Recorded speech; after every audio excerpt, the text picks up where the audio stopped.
I think it went really well. I think Joe D, did a masterful job of just kind of working the draft, and all the scouts really prepared really hard for it. And overall, just really, really pleased with our draft class. We were excited about it with Mekhi Becton in the first round.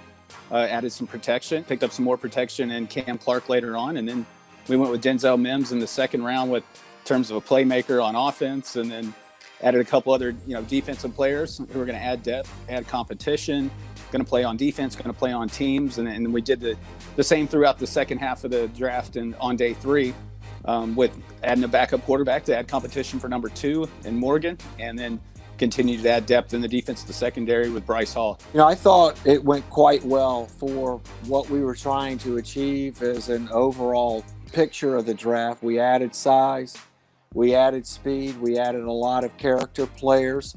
And, oftentimes, especially in day 3, you're wanting to add contributors, guys that you hope can become starters at some point in time.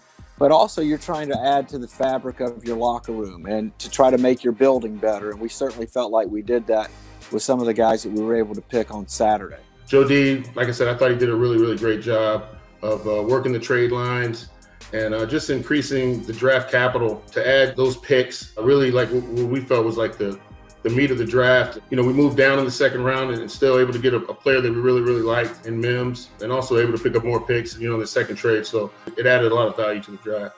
There's the scouting aspect, and then it comes into the drafting aspect. And that's trusting your board and understanding the wave of a run on a certain position that might go on during the draft. And you have to see the board, and Joe did a tremendous job in communicating with us what his ideas were, what he was seeing, what we were seeing in terms of the board changing and being able to be flexible and adapt your draft strategy. So I think we did a good job of that and gaining value, moving from 48 to 59, and also picking up another premium pick that we feel is a premium pick in the third round, and gaining value, which we had, again, used to gain 2 more picks in the fourth round, and then also another 6th round pick for the future. So I think that's key, is building competition immediately through the draft, and then also building for the future through the draft, which we did in both aspects.